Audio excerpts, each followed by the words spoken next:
The skill sets of Trey Knox and the rest of South Carolina's transfer tight ends will greatly help Spencer Rattler and this passing game in 2023. You are Locked On Gamecocks, your daily podcast on the South Carolina Gamecocks, part of the Locked On Podcast Network, your team every day.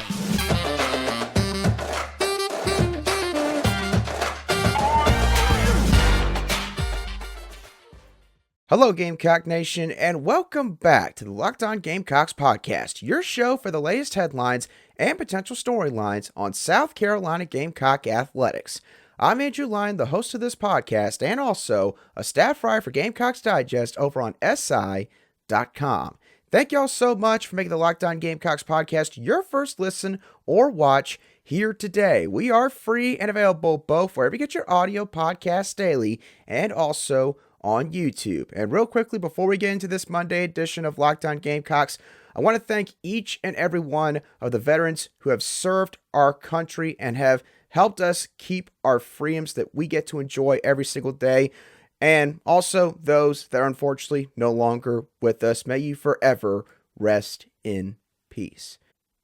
Yesterday afternoon, I was thinking about Trey Knox and South Carolina's newly reformed tight end room. Obviously, the Gamecocks tight end room is going to look completely different going into the 2023 season. And when looking specifically at the three transfer portal additions that the Gamecocks got in Trey Knox, Joshua Simon, and Nick Elksnis, the skill versatility of those three guys will help Spencer Rattler and South Carolina's passing game going into this next season.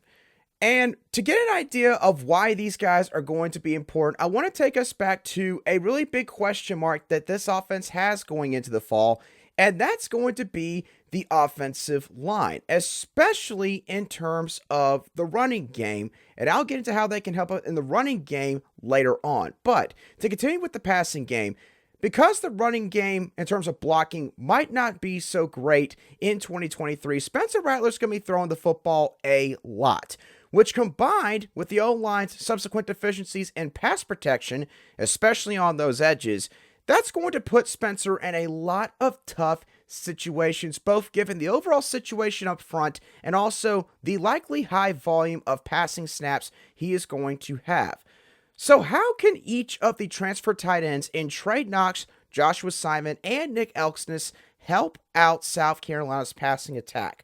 Let's start off with Trey Knox. Trey Knox has got a really rare combination in the sense that he's got the size of a tight end, being listed at 6'5", 250 pounds on the roster right now, but he moves and catches the football like he is a wide receiver, and that's obviously because Trey Knox used to be a wide receiver before transitioning to tight end for Arkansas, I believe 2 seasons ago. Now, Trey Knox is going to be the main receiving tight end in this offense, which is probably going to have a lot of 11 personnel, meaning that there's just one running back and one tight end and 3 wide receivers somewhere in the formation the majority of the time. Trey Knox in this kind of role, he can be a quick safety valve option on some short yardage routes, maybe some spacing routes where he just tries to find literally open space on the field, or also some out routes, which he did a lot in the spring game back in April. Trey Knox can also be a mismatch for both linebackers and defensive backs, specifically linebackers in the intermediate passing game and defensive backs in the deep passing game. And Trey Knox could also be the red zone threat for South Carolina's offense in 2023. Because the thing is, look, Antoine Juice Wells, he's a great wide receiver. There's probably not a whole lot that he can't do. But honestly, if there's one area that, he might not excel at, it's probably being a jump ball type red zone threat. Trey Knox is going to help take that burden off of Antoine Juice Wells and the rest of the wide receiver corps' shoulders collectively, and is going to serve as that option for Spencer Rattler this fall, which every single offense needs to have. So that's going to be very important for this team. Let's move on to Joshua Simon, the transfer tight end from Western Kentucky. Joshua Simon is a willing blocker who has served an H-back role in an offense before with the Hilltoppers. And he's also got good hands and underrated speed. In terms of what Simon is going to be asked to do, he is probably going to be more of that Swiss Army knife out of the tight end room this upcoming season, because he is a guy that can help out in terms of blocking. He can work some chip and release concepts, which basically means that he helps, say, an offensive tackle block an edge rusher for a second or two before eventually releasing off of that edge rusher and then going and running some type of short yardage route. He could also be a guy that maybe is the H-back on one side of the formation, but ends up running across the field horizontally to the opposite side of the field. And with everything going on, he's kind of masked back there in the backfield, and he could get open on maybe some routes over in the opposite flat area where defenders are not accounting for him. He could also maybe do the exact same thing, except for maybe act as a pass blocker in certain blocking schemes. So Joshua Simon, in essence, he's kind of going to be like Nate Atkins for this team next season. I'm not going to sit here and say Simon is as good of a blocker as Nate Atkins. I'll get into who that likely is going to be in just a moment. But again, in terms of doing sort of a bevy of different things and not being afraid to dive headfirst into those roles, Joshua Simon is going to be a key piece of South Carolina's offense and will certainly help out in the passing game this fall. Now, the final transfer tight end that I'll get into is Nick Elksnis. Now, Elksnis is going to be primarily the blocking specialist out of this transfer tight end group. He's got the size here, being listed at 6'6", 252 pounds on South Carolina's roster. And again, he is not a guy that is afraid to put his head in there and really get after an opposing defender in blocking. Nate Atkins, especially in the latter portion of the 2022 regular season, was a guy that Marcus Satterfield and this offensive coaching staff, to their collective credit, started to sit back more as a running back in obvious passing downs, and also was used in a lot of max protection blocking schemes, which will usually allot your quarterback much more time in order to be able to get his pass off while having 2 to 3 receivers actually running routes down the field. I see Nick Elksnis fulfilling that same kind of role. Now, obviously, Shane Beamer and Dow Loggins, they're not going to have him go out there just for obvious passing down situations, because that's too obvious of a tendency right there that opposing defensive coordinators would eventually catch on to. But Elksnis is going to help South Carolina's passing game by not necessarily going down the field, but by staying back with the offensive line, being right there with Spencer Rattler, and again, being willing to do that dirty work that a lot of tight ends these days, especially compared to maybe days of old, are not as willing to do. So you combine all of these different skill sets and mentalities with Trey Knox and his receiving ability, Joshua Simon and the multiple things he can do within his skill set, and then Nick Elksnis, who is going to be like Nate Atkins in terms of his mentality with blocking defenders. These three guys are all going to help Spencer Rattler and South Carolina's passing attack in their own different way in 2023. Now, these guys are not just going to help South Carolina's offense in terms of the passing attack, but they're also going to help out with the ground game as well. And I'll dive into how they're going to do that in just a couple moments right here on Locked On Gamecocks. Today's show is brought to you by our friends at Built Bar. Now, look, y'all have heard me talk about Built Bar dozens of times now, probably. And at this point, honestly, the best I can say is this. If you have not tried out Built Bar, I really don't know what you're doing with your life. If you're looking for a protein bar that's covered in 100% real chocolate, that's got multiple flavors to choose from, that is easily accessible both online and in your local Walmart or Sam's Club, you need to go and try out Built Bars today. They're only 130 calories for the most part. They include 17 grams of protein and just 4 grams of sugar. If you go to Walmart to find Built Bars, go to the pharmacy section and you can grab yourself a 4-bar box of select flavors. At Sam's Club, you can find a 13-bar box and thus buy in bulk. And again, you will get select flavors in that box as well. You can go to either one of those 2 stores, or again, you can also go to Built.com. Built is where tasty is the new healthy.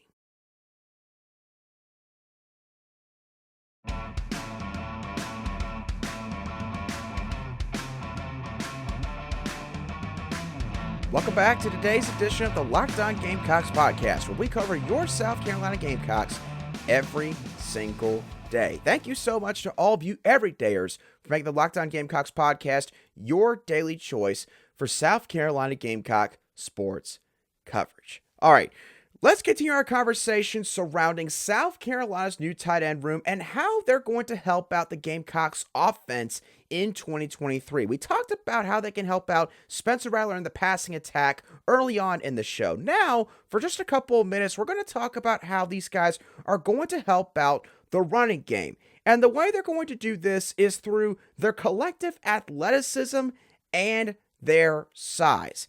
Now, when averaging the height and weight for Trey Knox, Joshua Simon, and Nick Elksnis, all 3 of these guys average out to be around 6'4" and 2/3 inches and 248 pounds. That's pretty good size right there for your top 3 tight ends on your depth chart. Now, all 3 of these guys are also now SEC football players. Joshua Simon has clearly proven his worth at Western Kentucky. Trey Knox obviously has 4 years of experience at Arkansas, and Nick Elksnis played the first 2 years of his collegiate career at Florida. So all of these guys, again, clearly possess the capability to play SEC football. So you combine that with their size, they're going to be able to help out South Carolina's running game, whether it is a zone run or a power run. In terms of zone blocking, again, as I've mentioned multiple times on this show before, zone blocking is essentially where you're sort of taking a diagonal angle down the field and you're essentially blocking an area. If you got a guy that is in your lane, so to speak, then in a zone blocking run play, you're basically just trying to make sure that you wash that guy out and try to open up a lane right behind where your backside is, so that the running back, therefore, has got a clear lane or pathway to go through the line of scrimmage and try to work his way up the field. With Trey Knox, Joshua Simon, and Nick Elksnis, how are these guys going to help out in that aspect? Well, as I've mentioned, they've got the size to be able to seal off those lanes, but they've also, again, got the ability to move horizontally and vertically on the field. So in terms of zone run plays, these guys are going to be able to help out South Carolina's offensive line units. Again, a unit that's going to need a little bit of extra help this season because of the amount of transition that they are seeing from guys that have graduated, and also maybe just some guys that have not quite developed up to where the coaches would like to see at this current moment. That's how they're going to help out in zone run plays. In terms of power run plays, this usually involves you've got a particular gap or a particular defender that you are aiming for. For Trey Knox, Joshua Simon, and Nick Elksnis, all 3 of these guys, again, possess SEC speed at the tight end position, but all also have the size to go along with that. When you have that combination in a power run play, it is going to make it infinitely more difficult for opposing defenders to be able to get into South Carolina's offensive backfield. And in my opinion, that needs to be the main goal for South Carolina in terms of run blocking in 2023. Because what have we seen so many times over the past 2 seasons? We have seen a lot of running plays for South Carolina get blown up in the backfield before South Carolina's ball carrier could even get back to the line of scrimmage. And again, I've said this before, and I'm not afraid to say it again. I know that people don't want to talk about Marshawn Lloyd because he's no longer here in Columbia. I completely get that.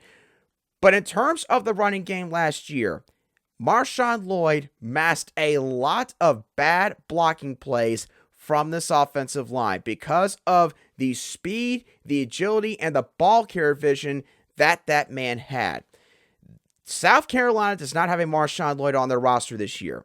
Now, again, they've got good pieces in that running back room, but they don't have a guy that can essentially make up for mistakes that happened in other areas of the field during a particular run play.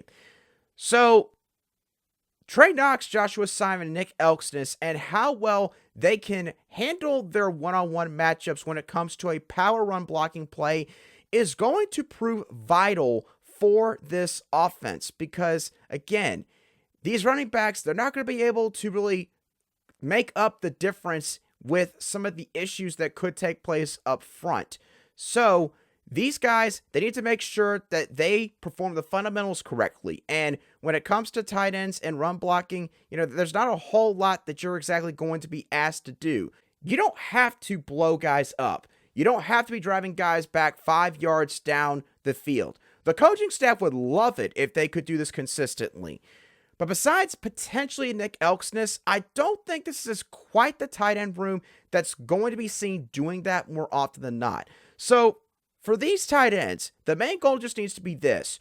Do not let the opposing man get the better of you. Make sure that you at least sort of have a draw or a tie with them in your one-on-one, and that will be good enough for South Carolina's running game in terms of the running back room, and then as long as the offensive line holds up their end of the bargain and just gives them some kind of hole or lane, then South Carolina's running game will be just fine as they progress through the 2023 season. All right, now heading into the final portion of today's show, let's talk about the best news that South Carolina's baseball team could have possibly gotten on Sunday night, and probably the best news that they've honestly gotten in the past 5 to 6 weeks. Because on Sunday night, it was announced by the NCAA's official baseball account on Twitter that South Carolina was going to be one of the 16 regional hosts for the NCAA Tournament that is starting up later this week.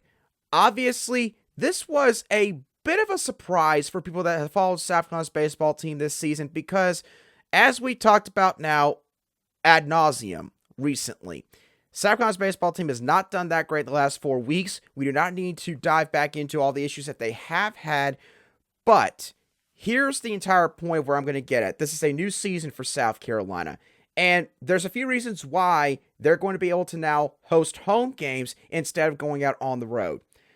Firstly, South Carolina's RPI. The Gamecocks had the number 8 RPI in the entire country. And when looking at the teams that were named regional hosts, this year, RPI was a really big deal to the selection committee. 14 of the top 16 teams in RPI were named regional hosts, with the 2 lone exceptions being Dallas Baptist and Campbell, who we'll dive more into in a few minutes.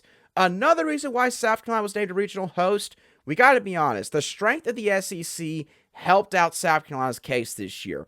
South Carolina, in terms of their conference schedule, they played 6 of the 7 SEC teams who were named regional hosts on Sunday night. And that's not even counting the Tennessee Volunteers, who just barely missed the mark and were at the top of the 2-seed line at the end of Sunday night. South Carolina ended up having the 3rd highest strength of schedule in all of college baseball this year. The last reason why they got into the tournament as a regional host was they got the benefit of the doubt from the selection committee. A big question regarding whether or not South Carolina was going to be regional host going into the tournament was essentially, how is the committee going to view South Carolina's team? Are they going to look at the past 4 to 5 weeks and take those results alone? If that was the case, then the likelihood of South Carolina being a regional host was essentially slim to none. If the committee was going to account the entire body of work for South Carolina, including their 34-6 start to the season, then there was going to be hope. There was going to be a chance that South Carolina would sneak in there as one of those final national seeds for the NCAA tournament. And for once, the past 4 weeks did not take up the significant portion of the selection committee's criteria when it came to evaluating teams like South Carolina. For so many years past, both in baseball and basketball, we've seen the exact opposite, where having late losing skids hurt teams tremendously. Don't get me wrong, it still hurts South Carolina because they went from being a lock as a top 8 national seed to barely getting in as a regional host.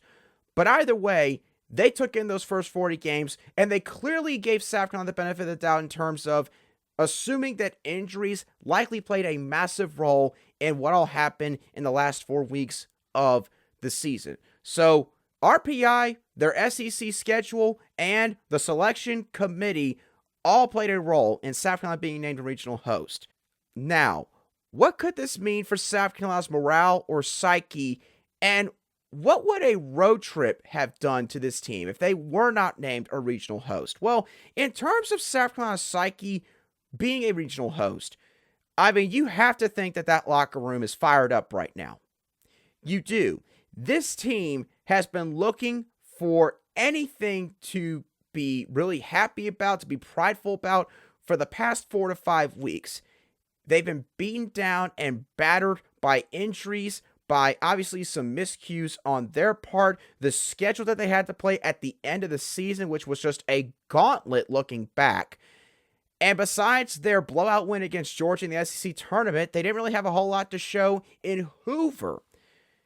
In my opinion, if South Carolina was not named a regional host and was a 2 seed that was going to have to play in, say, a Conway regional or up in Fayetteville, North Carolina, or gosh forbid, if they had to go all the way up to Massachusetts to play Boston College in a regional, I really feel like that would have been the straw that broke the camel's back. And I'm not even saying that because of the fact Campbell was involved here. But South Carolina, if they had to go on the road, I truly think that that would have broken them. I think that it just would have been the final, we've taken too many gut punches. I'm mentally checked out. I don't care what happens the rest of the way. I really feel like that could have possibly happened to this team and a big collection of the players in that locker room if they did not get home field advantage for the regionals. But they did, and I think that's going to do wonders for this team, knowing that they're going to be playing in front of a home crowd that obviously is a bit frustrated with how they played recently, but you know that Gamecock Nation's going to be there, and they're going to be behind their team despite what else happened over the past month. Because as we talked about, it's now a new season. What have we learned from previous years, both, again, in the baseball tournament and the NCAA's men's basketball tournament, women's basketball tournament, you name it? We have learned that teams that are red hot going to the tournament and teams that are on a losing skid going to the tournament, you need to value all of them the same. It does not matter what you did in the past month leading into the tournament, because now the games really count. Teams can catch fire. Teams can go ice cold. So a team like Clemson should not think that they're going to be able to just continue to do what they've done the past 2 months in the NCAA tournament. A team like South Carolina, on the other end, it should not just be expected that they're going to go into the tournament and they're just going to once again just nosedive in every single facet of the game. I know it's going to be hard to do that because of what we've all seen the past month. But think about South Carolina's men's basketball team in 2017 when they went all the way to the Final Four. They did not look like a very good basketball team in the last couple weeks of the season and in the SEC tournament. South Carolina, again, as I mentioned, they went on to go to the Final Four and were just a few plays away from making it to the national championship game. Now, I'm not saying South Carolina's now going to turn around and do the same exact thing for the baseball team this year and go to Omaha, but here's my point. We have seen what this team can do. Just because the team's played so bad in the past few weeks does not mean that they cannot at least get back to 2/3 of what they were at the beginning of the season. If they can just do that, this is an Omaha caliber team still. This is a team that is still better than about 90 to 95% of this field. So South Carolina getting home field advantage, it's going to depend on, of course, who they end up getting in this regional. But I would not be shocked if South Carolina can make it to a super regional now, which, of course, they will have to do so on the road if they make it that far. But that leads me into the selection show. The NCAA selection show for the Field of 64 is going to take place at 12 p.m. Eastern Daylight Time on ESPN2 later this afternoon. In terms of some teams to watch, I'm not going to go seeds 2 through 4, but I did look at some teams that were projected 2 seeds either surrounding South Carolina's regional or maybe for South Carolina's regional late last night from D1 baseball specifically. These are the teams that South Carolina fans need to look out for with the selection show. East Carolina, Duke, Campbell, Boston College, Southern Miss, NC State, and obviously there's going to be others. This is not every team that they might have play in the regional, but those are the teams that I have seen a lot of, again, either in the regional or sort of surrounding their regional, being maybe one line below or one line above. So, it's huge for South Carolina to get this regional in Columbia. There is no question about that. I think that it truly might help save their season. But now, of course, the Gamecocks do have to put in the work. They do have to now go out there and prove that the last 4 weeks was just a really bad skid and that they can get back to what they were doing. They are essentially getting a week off right now because they're going to start playing on Friday. The main things to watch for the rest of this week, who else is going to be available? We all know that Braylon Wimmer's going to be back probably in the field based on what Mark Kingston has said recently. Cole Messina, of course, got a concussion because that's just been the luck of the team recently in the SEC tournament. So we'll see what his status is going throughout the rest of the week. Obviously, you can't play around with a concussion. So hopefully Cole Messina is doing better. And I do think that this team needs Cole Messina if they're going to make it out of the regional either way. Will Sanders obviously has had a very up and down season, but in terms of just pure depth and experience being in this kind of spot, this team needs Will Sanders healthy. They need him back out there in that rotation. Noah Hall obviously will not be available for the rest of the season. Eli Jersenbeck's done. Will McGillis likely is done. Hate that for him. But this team needs a couple of important pieces to come back to ensure that they have a good chance to win their regional and potentially go on a run. Again, forget what's happened the last 4 weeks. It's over and done with. We can't change what's happened. But this baseball team now has a chance for a redemption story. The teams that win June go on to win it all. Think about Ole Miss last season. They were like the last team that made it into the tournament. They turned around and won the whole daggum thing.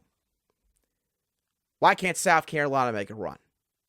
So I leave y'all with those thoughts at the end of this show. Thank y'all for tuning into this Monday edition of the Locked On Gamecocks podcast. Hope y'all thoroughly enjoyed today's show. What are y'all's thoughts on South Carolina's tight end room? How do you think that could help both the passing game and the running game? What are your thoughts on the Gamecocks being a regional host for the NCAA Tournament in baseball? Let me know your thoughts on all of that in the comment section on YouTube, or shoot me a direct message on Twitter at @aline_SC if you listen to today's show on an audio podcast app. And one more time, thank you to all of you veterans who have served to protect our country and our freedoms, both those who are with us and those who are no longer with us. We appreciate each and every single one of you. Have a great rest of your Monday and holiday weekend. I will catch y'all on the next show of the Locked On Gamecocks podcast.